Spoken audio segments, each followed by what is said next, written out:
Napangiti si Riley habang gumuguhit. Napakaganda talaga ni Leia. Nang matapos ay hinalikan niya ang sketchpad. Maya-maya pa ay bumukas ang pintuan sa likod niya. Di niya nilingon ang pumasok. Akala niya ay aalis din ito agad, pero hindi. May tumamang matigas na bagay sa ulo niya. Pumikit siya at mahina siyang umungol.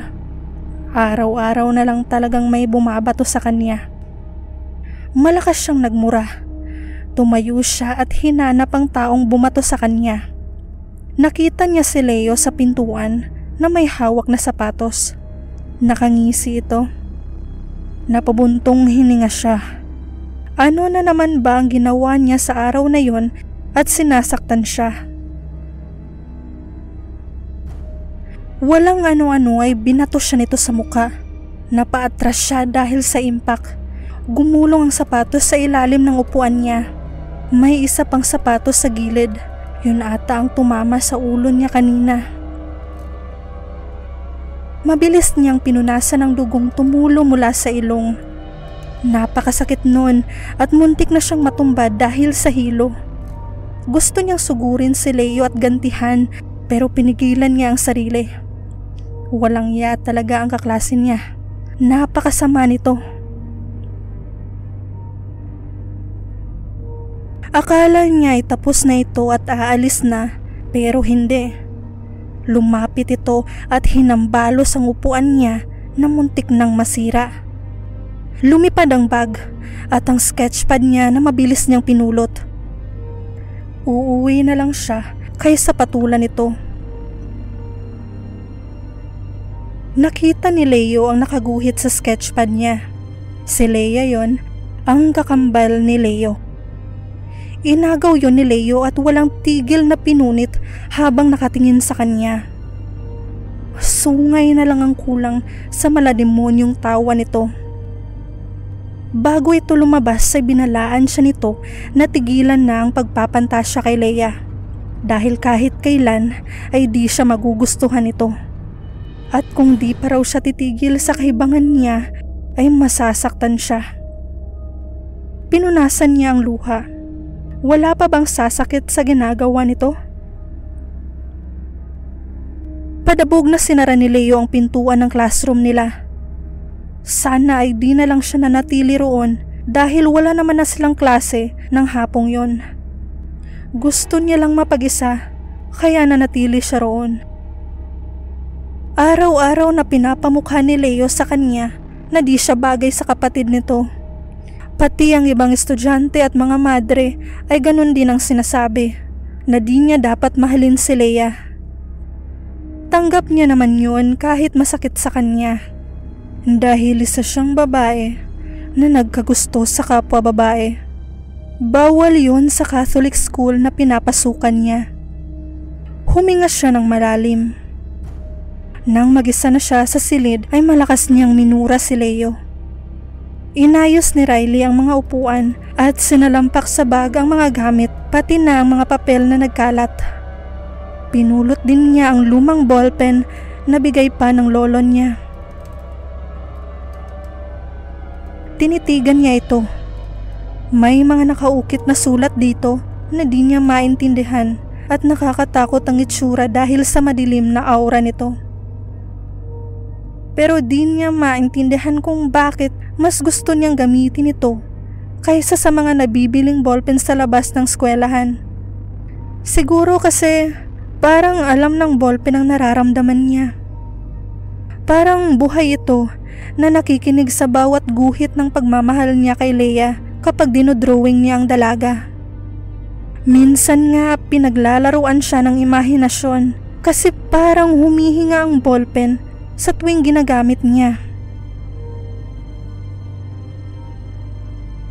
3:00 na ng hapon pero dahil may bagyong pumasok sa Pilipinas, makulimlim na ang langit.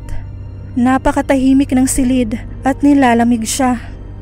Lalabas na sana siya nang mapatingin sa salaming bintana. Dahan-dahang sumara yon at nakakatakot ang tunog ng kinakalawang na bakal. Pero dahil malakas ang hangin, ay di na niya pinansin yon. Nakatingin sa kanya ang mga tao sa hallway. Dahil sa issue at dahil sa ilong niya na pinansakan ng tissue. Humigpit ang hawak niya sa strap ng backpack. Nakita niya ang mga dating kaibigan sa dulo ng hallway. Nakatingin lang ang mga ito at nagbubulungan. Isa-isang lumayo ang mga kaibigan niya dahil natatakot na magustuhan niya at wala nang natira. Mag-isa na lang siya. Pero tingin niya ay ayaw lang madamay ng mga ito sa galit ni Leo. Nakikita niyang naawa ang mga ito at gusto siyang tulungan. Halos lahat nagtatawanan. Ang iba ay nakataas lang ang kilay. Ganitong senaryo ang tinitiis niya ng ilang buwan. Pero ayos lang dahil gagraduate na siya ng high school at magpapakalayo na. Malapit na si Riley sa gate nang may humila sa braso niya. Ito ay ang advisor niyang matanda na paborito siyang pahirapan. Gaya ng dati, pinagalitan siya nito dahil sa ilang activities na di niya napasa. Inuuna pa raw niya ang pagpapantasya kaysa sa pag-aaral. Tiyuhin ito ni Leia at Leo at mula nang sumabog ang balita tungkol sa kanya ay lagi siya nitong pinapahiya at pinapaulit ang mga activities hanggang sa sumuko na siya sa paggawa. Naiiyak na si Riley dahil wala nang nakakaunawa sa kanya. Gusto na niyang lumipat ng eskwelahan pero nasasayangan siya dahil 2 buwan na lang magtatapos na siya. Wala na si Leia roon kasi lumipat na ito ng eskwelahan nang magtapat siya. Hindi niya alam kung saan dahil ayaw sabihin ni Leo. Bugbog lang ang natatamon niya paglalapit sa binata.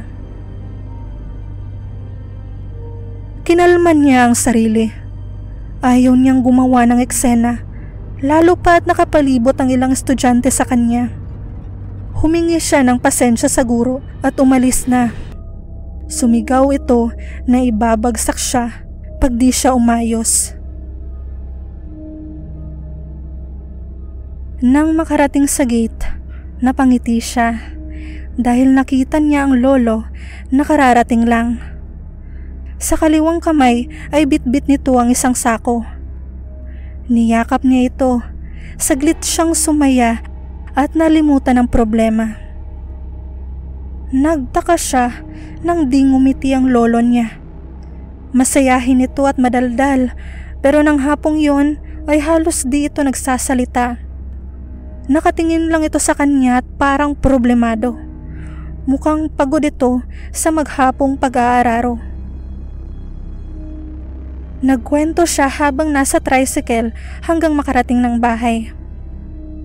Tahimik lang na nakikinig ang lolo niya. Nag-aalala na siya.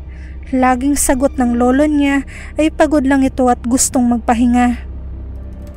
Nang gumabi ay mag-isa siyang naghapunan. Naaawa siya sa lolo niya. Silang 2 na lang ang magkasama sa buhay. Di na niya nakilala ang mga magulang.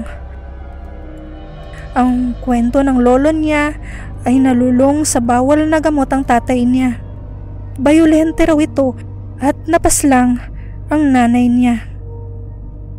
Napakabata niya pa noon kaya wala siyang maalala. Hindi rin niya alam kung nakulong ba ang ama niya o napaslang na rin. Wala silang TV, wala rin siyang cellphone kaya nag-aral siya pagkatapos kumain. Muli siyang gumawa ng assignments upang makapasa sa matandang guro. Nasa kwarto si Riley at nagsusulat ng 3 pahinang opinyon tungkol sa nabasang storya sa libro. Tinapos niya yon kahit madaming mali. Hindi siya magaling sa pagsusulat, sa pagdodrawing lang siya nangingibabaw. Niligpit niya ang mga assignments at inayos sa mga gamit sa loob ng bag. Tinapon niya ang mga punit na papel na mukha ni Leia. Unti-unting umusbong ang galit sa kanyang puso. Ang ilang buwan na pagtitiis sa eskwelahan at ang pag-ibig ay nilabas niya sa pagguhit. Parang sinasabi ng ballpen sa kanya na iguhit niya si Mr. Ernesto. Kumuha siya ng blankong papel at ginuhit ang mukha ng matandang guro. Hindi maayos ang drawing niya. Kung ibang tao ang titingin nun ay di malalaman kung sino yun. Pero sa isip niya ay kita niya ang mukha ni Mr. Ernesto.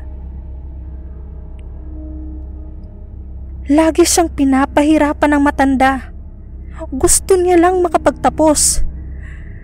Napunit ang ilang parte ng papel dahil sa mariin niyang paggamit sa ballpen. Tumagos ang ilang linya sa mesa pero di siya tumigil. Dugo. Gusto niya ng dugo kaya nilagyan niya ng kutsilyong nakabaon sa dibdib nito.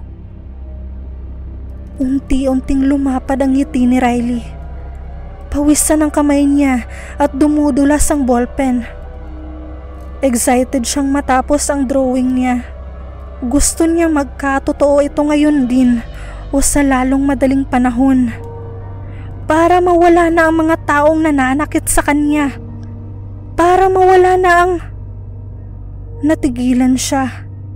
Pinaglalaruan na naman siya ng imahinasyon. Kasi parang humihinga na naman ang ballpen. Nanlaki ang mga mata ni Riley nang may lumabas na pulang likido na kumalat sa papel. Dumaloy sa braso niya ang pulang likido na parang dugo. Nabitawan niya ang ballpen at nanginginig na tinignan ang brasong kulay pula na. Tumayo siya at kakatok na sana sa lolo niya.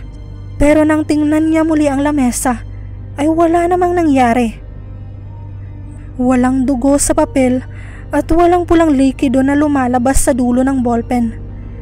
Pati ang braso niya ay walang kahit anong patak ng dugo. Normal lang pala ang lahat. Napaupo siya sa kama at umiyak. Sinabunutan niya ang sarili at sinampal ang magkabilang pisngi. Parang hindi siya ang gumuhit sa mukha ng guro. Nawalan siya ng kontrol sa sarili dahil sa galit. Niyakap niya ang sarili. Natatakot siyang magkamali at makapanakit ng tao. Hindi na siya nakakatulog ng maayos pero di yun alam ng lolo niya. Ang alam nito ay masaya siya. Gusto niyang magpakatatag pero nahihirapan na siya at ayaw na niyang pumasok sa eskwela. Gusto na niyang sumuko. Huminga siya at tahimik na umiyak hanggang makatulog siya. Nagising si Riley dahil sa malakas na pagsara ng bintana. Napakaingay nito. Nakalimutan niyang isara dahil sa nangyari kagabi. Tumayo siya at binaba ang kurtina. Napakalakas ng hangin pero walang ulan. Isasara na sana niya ang bintana pero natigilan siya nang may maaninag na anino sa labas ng gate. Gawa ang gate sa kahoy at hanggang dibdib lang ang taas. May mga tanim na halaman sa palibot ng bahay. Pero kitang-kita niya ang aninong di gumagalaw. Sino? O ano kaya yun?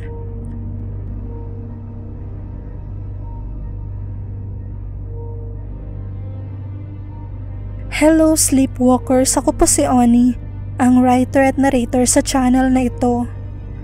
Kung nagustuhan niyo ang part 1 ng Pen, mag-like, comment at subscribe. At i-share na rin ang story na to sa mga kakilala niyong mahilig sa katatakutan. Abangan ang part 2 na i-upload ko bukas sa parehong oras. Muli, maraming salamat sa pakikinig.